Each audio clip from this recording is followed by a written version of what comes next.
Olá, eu sou Eliane Duin, você está no podcast do Repertório Marketing Talks.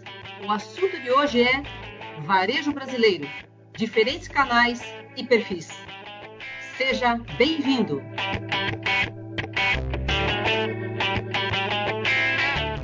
A nossa convidada de hoje é Josiane Leone, administradora de empresas, natural de Jaraguá do Sul, Santa Catarina, especializada na indústria de ingredientes e alimentos há mais de 30 anos. Possui MBA em Marketing e Gestão Empresarial pela Universidade da Pensilvânia e IESE Business School. Atualmente dirige a unidade de negócios de confeitaria e chocolates da empresa Duas Rodas, em São Paulo. Olá, Josi, tudo bem? Oi, Eliane, bom dia, tudo bem? Obrigada pelo convite. Que bom você estar aqui conosco. E é interessante, né, toda essa tua experiência com o varejo brasileiro vai trazer muita informação aqui para os nossos ouvintes, aqui, seguidores. E porque até o varejo em qualquer segmento, né, é uma atividade extremamente dinâmica e em constante transformação e inovação, seja na sua logística, nas estratégias de multicanais, na estrutura de TI, no conhecimento do consumidor, enfim, tem que ser um profissional multifacetado, né? Então, Josi, você que é responsável pela unidade de confeitaria e chocolates da Duas Rodas e suas estratégias de mercado, seja no atacarejo, no food service, do cash and carry, enfrenta com certeza muitos desafios diariamente, já que atua no mercado que ele é extremamente disputado, onde cada detalhe conta, para que vocês detenham uma parcela significativa, né, desse mercado. Mas antes de falar desses desafios, eu gostaria que você situasse os nossos ouvintes falando um pouco do cenário brasileiro desse mercado no qual você atua. Bem, Eliane, o Brasil é uma diversidade, né? A nossa extensão territorial, ela nos traz muitos estilos, perfis, empreendedores regionais, empresas que estão em fase de grande profissionalização, outras que ainda estão nos modelos de comércio mais tradicionais. E o atual contexto, considerando a realidade ano 2020, uma pandemia, eu diria que chacoalhou todo mundo, né? Chacoalhou a todos nós, né? Aqueles que estavam eventualmente acomodados num modelo perceberam ou estão percebendo que precisam se reinventar para poder atender às novas necessidades do consumidor, as restrições e afins.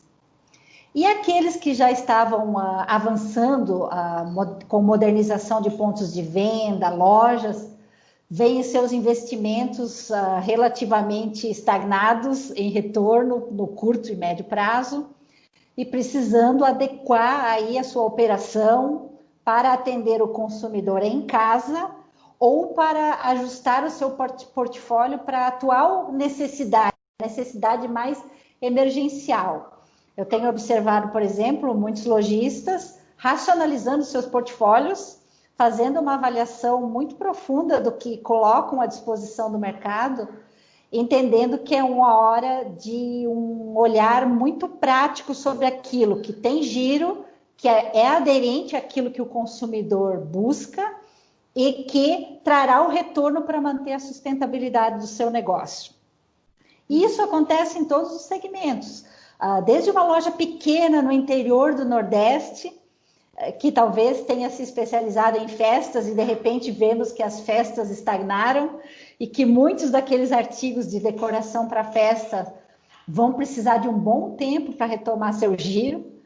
E, em contrapartida, as pessoas vão continuar fazendo um pequeno bolo, uma pequena comemoração, um salgado para fazer uma festa de aniversário. Então, que portfólio vai atender a essa necessidade mais imediata?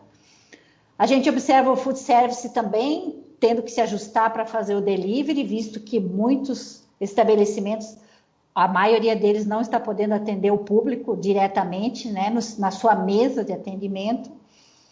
E no segmento do cash and care também observamos um olhar muito crítico sobre os bens de primeira necessidade ou segunda necessidade, vamos falar assim. Então, todo o mercado sentiu e está se readequando a esse momento que tende a ter altos e baixos durante um período aí de pelo menos 6, 12 ou 18 meses. Uhum. Porque vocês também, você, né, atua é, com mercado de coberturas, né, pasta americana, esses corantes, aromas, né, e confeitos, que vende para transformadores artesanais e profissionais, né, que então, na verdade, vocês fornecem a matéria-prima para esses transformadores, vamos dizer assim, né?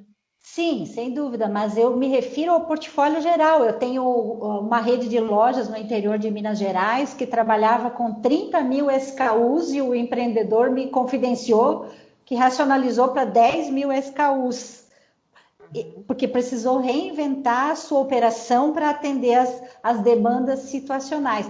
Eu diria que nós, o segmento de ingredientes para alimentos, alimentos em geral, foi menos afetado do que outros segmentos, copos descartáveis, guardanapos, convite para festa. Imagina o pessoal que com chapeuzinho, com decoração de forma geral.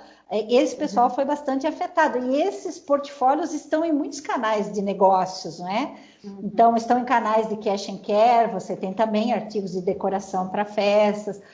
No food service, às vezes a comemoração era feita no próprio estabelecimento, ou seja, no restaurante ou afins, e eu vejo o pessoal se reinventando. Para você ter uma ideia, aqui em São Paulo, fogo de chão, restaurante, churrascaria, não está podendo atender o público desde março.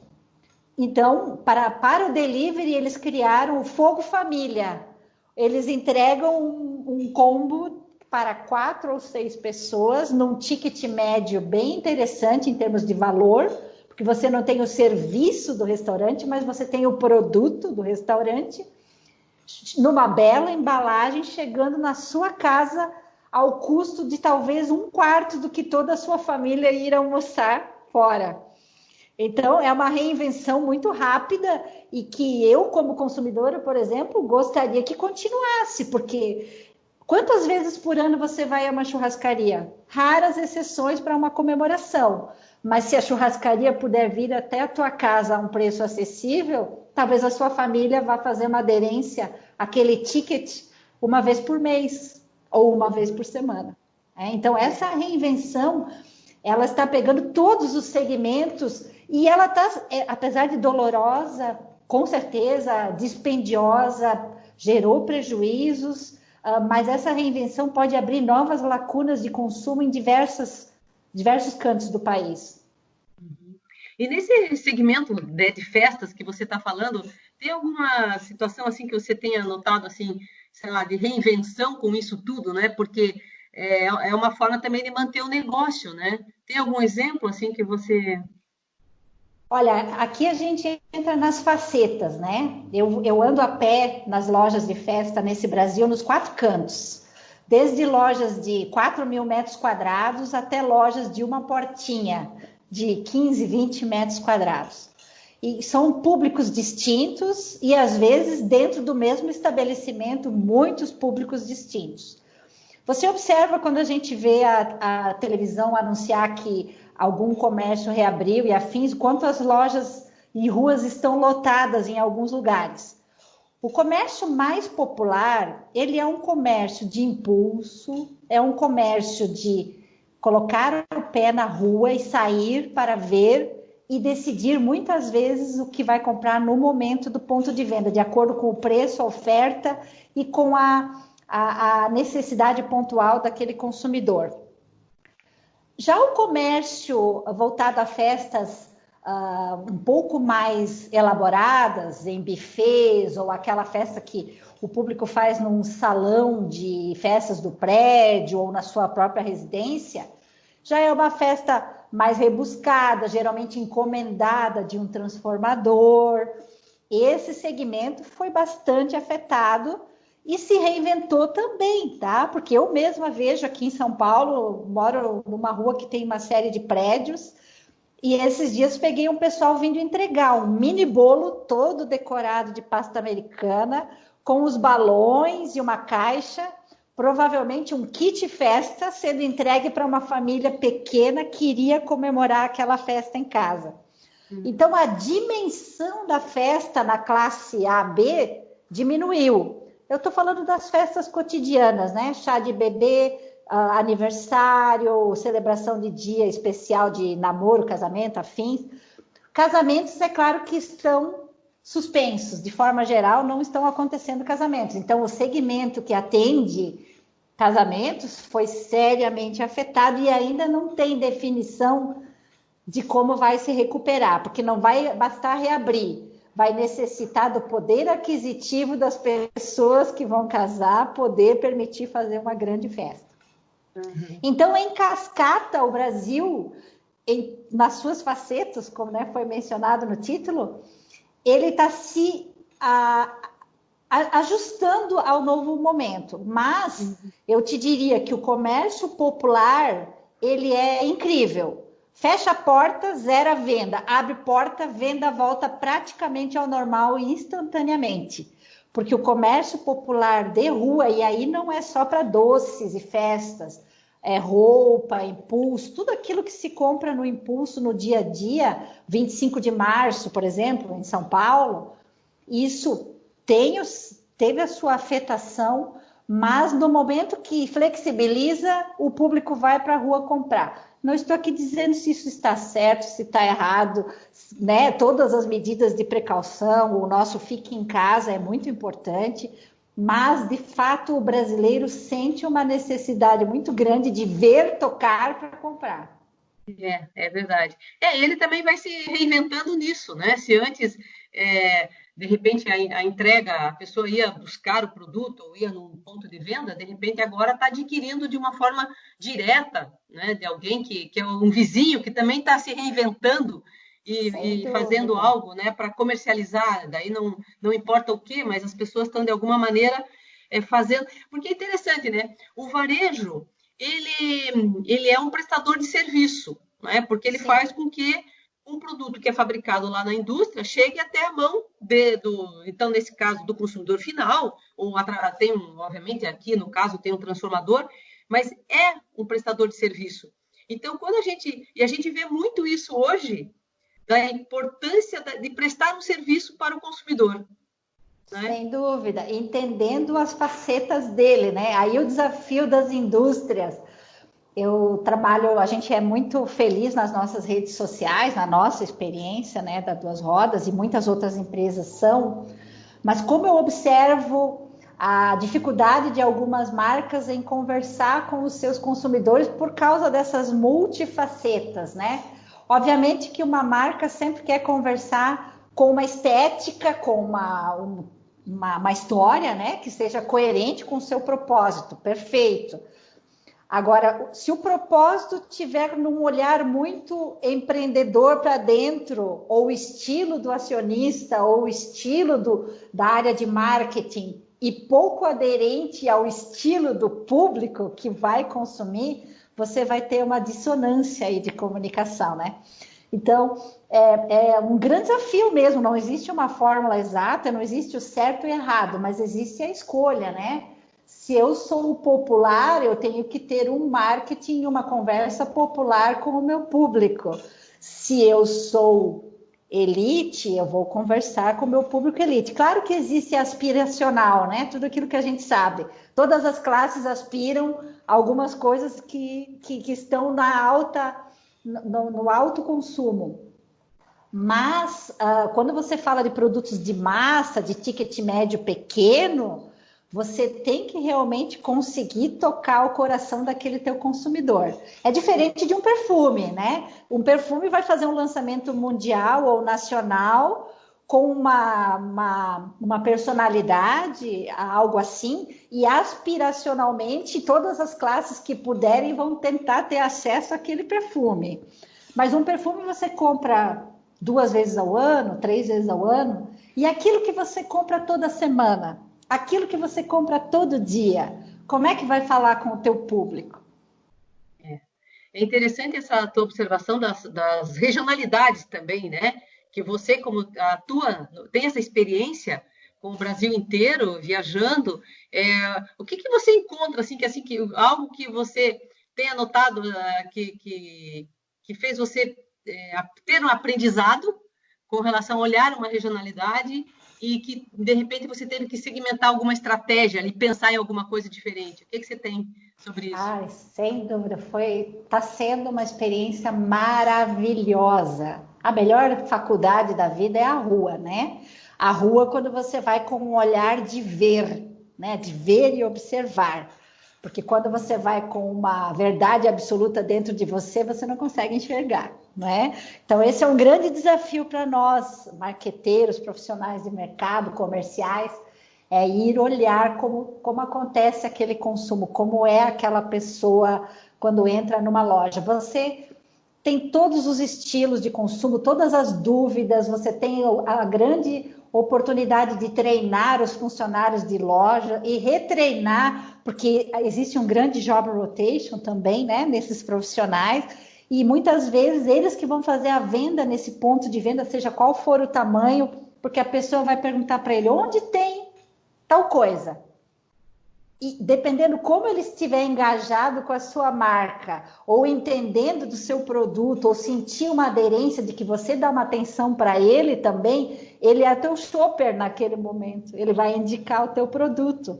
Então, e como você conversa com ele? Porque se eu diria assim que nesse segmento eu até mudei o estilo de vestir, o tamanho do sapato, porque não dá para chegar com um salto alto numa lojinha no interior do Brasil, porque você vai ter que chegar numa linguagem corporal que aquela pessoa que vai te receber não sinta uma afronta e sinta uma aderência no teu olhar e tudo mais, de que você está lá para trocar uma ideia e ver como vocês podem fazer algo melhor para ambos, né? Para o lojista, para o colaborador da loja e para o cliente.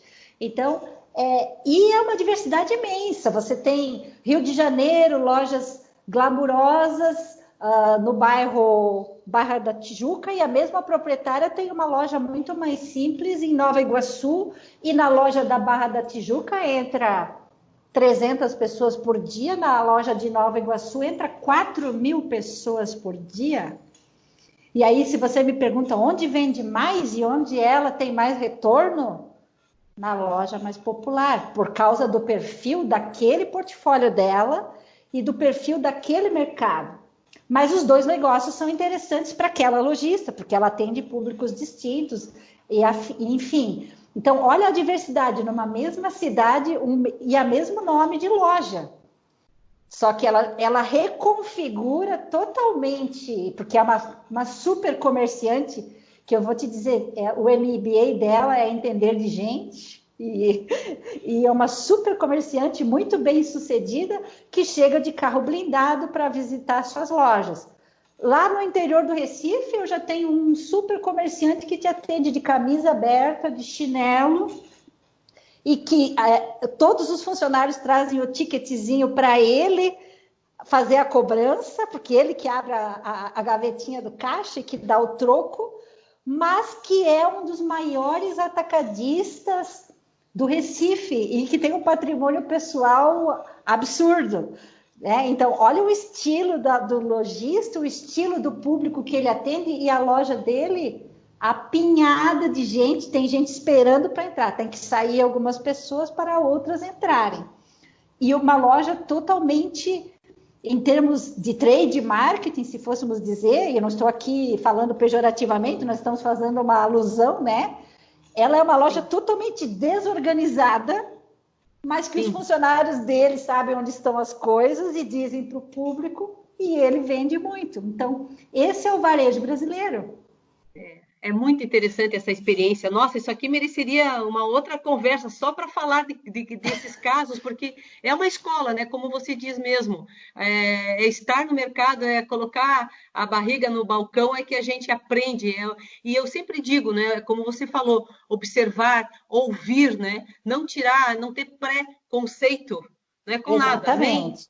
nem você que atua como consultora e na área comercial, e de marketing, e nem tampouco o próprio lojista, né? O próprio lojista não tem esse pré-conceito também, e é o consumidor também, né? Dele poder entrar no ambiente que ele quiser para comprar o que ele precisar, né?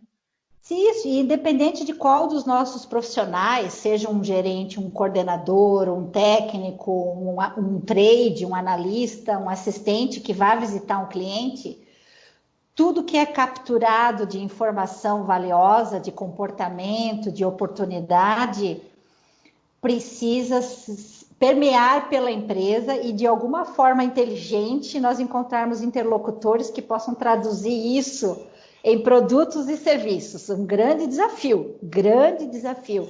Porque às vezes o interlocutor que está fazendo o layout ou desenvolvendo a receita que vai para o site, que vai para o Instagram, nunca pisou naquela loja.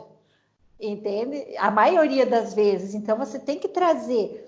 Esses dias mesmo nós estávamos elaborando o plano de lives em função das pandemias, os nossos cursos todos foram para a rede social, né? Se transformaram em lives. Nós dávamos em torno de 200 cursos por mês pelo Brasil de capacitação em confeitaria e chocolateria. E nós tivemos que trazer isso para o Instagram e o Facebook.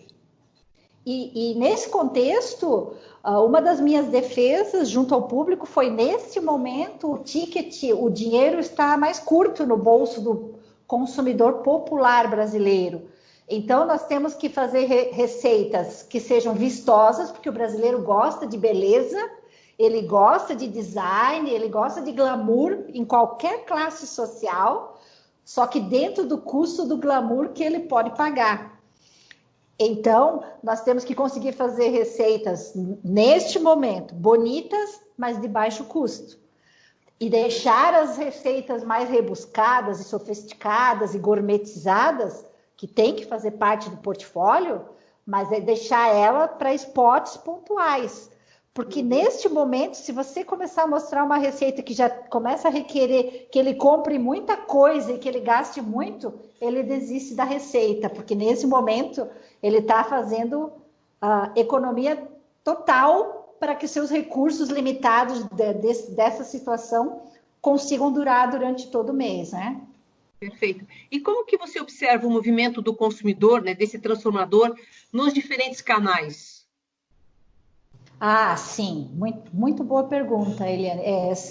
São consumidores distintos, às vezes os mesmos, sim, né? Porque eles cruzam os canais, tá? Mas o consumidor do cash and care, como tendência, o maior consumidor do cash and care é o dono de um estabelecimento que geralmente atende público, seja por delivery ou pessoalmente ou encomendas, e ele geralmente vai uma ou duas vezes por semana no cash and carry e faz uma compra de um ticket para aquela semana, ok? Uhum. Já o transformador individual também não é uma regra, né? Mas o empreendedor individual que faz encomendas por demanda, ou seja, de um aniversário, de um batizado ou de uma festinha de um grupo num escritório, afins, ele geralmente vai para uma loja pequena, mais vezes até na semana, dependendo da situação e a região, de acordo com a demanda da encomenda, porque como ele é, ele recebe e paga, recebe e paga. Muitos deles não trabalham com meios de pagamento formais, trabalham com dinheiro. Você observa a realidade do Brasil quando foi para fazer o cadastramento, quanta gente que não existia no ambiente bancário. E essa gente movimenta muito recurso no Brasil, em diversos segmentos. Vende chapéu, vende boina, vende óculos, vende doce, vende N coisas. E muitas vezes vende e recebe em dinheiro. Então, ele, às vezes, não significa que ele não vá no cash and care, né? Muitos já se organizaram e vão também. Às vezes ele não tem carro para ir fazer uma grande compra e colocar no porta-malas. Ele pode ir de Uber, mas ele coloca tudo na conta e o Uber também custa. Ou às vezes ele vai na loja do bairro, da cidade dele, vai de ônibus e leva aquilo que ele consegue carregar e que o dinheiro que ele tem no bolso permite. que ele recebeu na encomenda anterior e que ele vai usar para fazer a próxima encomenda que ele vai receber de volta. É um ciclo de compro, recebo, pago, compro, recebo, pago, não faço estoque. Então, e isso não tende a mudar, porque realmente um Brasil de 200 milhões de pessoas, mais de 5 mil municípios, de classes de poder aquisitivo muito variadas, continuará com essas facetas de consumo. Poderá ter um movimento para online, um movimento para delivery, parte disso vai ficar, mas venha me falar de delivery no interior de Rondônia, no interior do Amazonas, no interior do Piauí, sem desmerecer, mas são ambientes de comércio muito mais rústico, muito mais popular, na grande maioria, né, da população. Então, uma marca que vende um produto delivery aqui em São Paulo, capital, eu mesma compro quase tudo online como consumidor, eu compro de manhã, recebo de tarde ou no dia seguinte, é uma maravilha. Agora, essa mesma marca não consegue ter o portfólio dela do ladinho de uma cidade de Imperatriz do Maranhão, por exemplo, embora Imperatriz seja uma cidade grande, mas ela não consegue ter todo o seu portfólio pontualmente lá para uma entrega. Então, a entrega lá vai demorar 30, 45, 60 dias. E qual é o nosso maior prazer na hora de comprar? As pessoas. Não é ter o bem no momento? Exato. Alguns de nós têm paciência para esperar, mas nem a maioria não tem, porque a gente tem um consumo reprimido no Brasil, né? É uma escassez de recurso, e quando eu tenho um dinheirinho, eu preciso comprar aquilo que há muito tempo eu quero, e aí eu quero na hora, né? Essa é a característica do mercado popular do Brasil e do interior do Brasil. Legal. Me diz uma coisa, para a gente finalizar aqui o nosso podcast, conta para a gente assim, como que você observa diante de todo esse cenário, a resiliência a essa pandemia e quais os caminhos que esse segmento tomou ou tende a tomar ainda aqui para os últimos meses de 2020 para 2021, na tua opinião? Bom, o brasileiro é resiliente, ponto. Ele é resiliente, ele foi sempre resiliente. Só não vai sobreviver quem realmente quebrar, e nós vamos ter essa situação, porque um tempo grande sem entrada de recursos e com um ciclo de caixa pequeno, ninguém sobrevive. Então, nós vamos ter uma parcela de pequenos e médios e talvez até grandes varejistas não sobrevivendo. Eles vão se reinventar depois, né? Vão achar uma outra razão social, vão recomeçar depois que conseguirem quitar isso tudo e vão se recuperar um pouquinho mais para frente, eu diria, em 1, 2, 3 anos. Aqueles que conseguirem sobreviver, que encontraram recursos, racionalizaram despesas, encontraram meios de continuar atendendo seu público, mesmo com uma perda de mercado, eles estão se reinventando. Eu tenho clientes que já estão comprando igual ou até mais do que compravam antes da pandemia. Porque o ciclo de compras estagnou e daí todo mundo quis comprar de uma vez só e até deu um pico de venda nesse momento, tá? Então, porque, como você vê na televisão, as ruas começaram a ficar cheias novamente, as pessoas estão circulando e voltando a comprar. No segmento popular, eu estou me referindo, tá? No segmento popular. Não estou falando que as pessoas agora saíram de novo a comprar apartamento, carro, móveis novos, aí o ticket já é maior e isso aí requer um planejamento e uma condição melhor. Mas o segmento popular vai se reinventar, vai se adequar, vai se enxugar e vai continuar. Vai perder 20%, 30% esse ano, talvez um pouco mais, um pouco menos. Ano que vem vai perder 10% e em 2 anos vai estar no patamar que está esse ano. Grosseiramente falando, alguns mais, outros menos, né? Mas o mercado de forma geral. O cash and care vinha num movimento muito forte de ampliação de lojas, é o segmento que mais cresce no varejo nos 2 últimos anos no Brasil, né? Muito mais lojas abertas do que supermercados, por exemplo. E acredito que o que pode acontecer é uma acomodação, porque tem loja demais em algumas regiões e talvez não é nem por causa da pandemia só, talvez não tenha público para tantas lojas de cash and carry em uma mesma cidade, em algumas situações do Brasil. Então, essa é uma acomodação natural.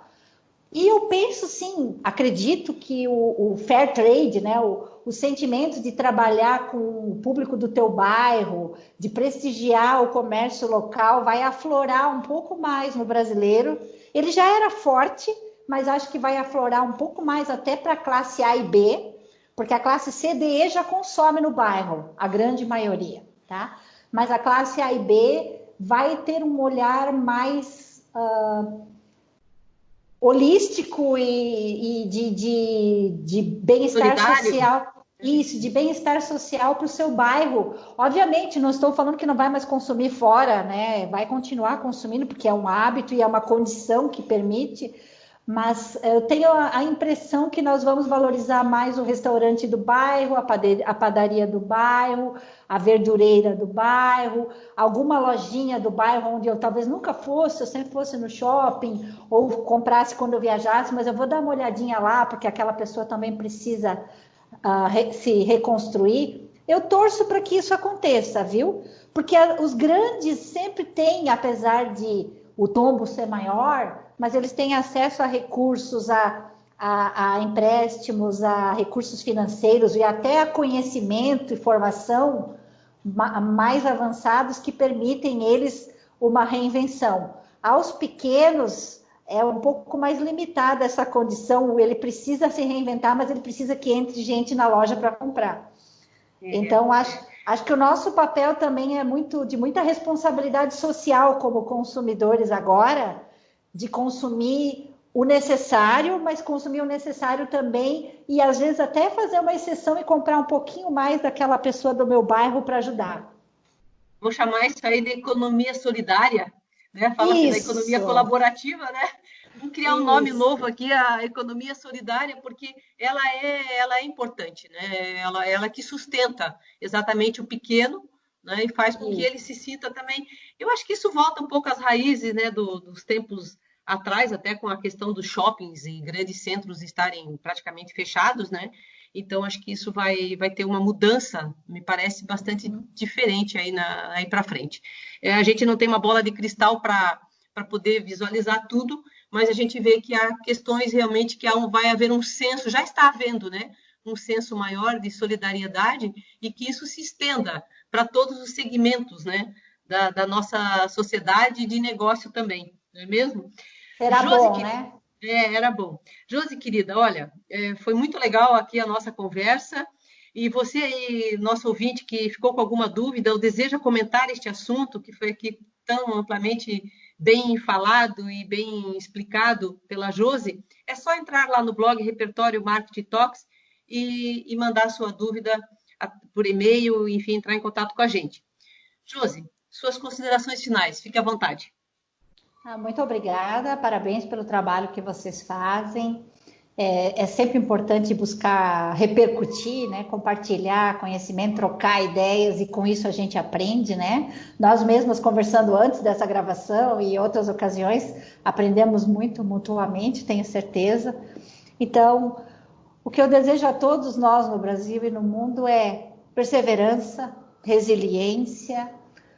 Temos que aprender a viver com um pouquinho menos, visto que a economia encolheu para todos os segmentos, mas no nosso país, em especial, com esse público que temos, essa diversidade, tudo vai ficar bem.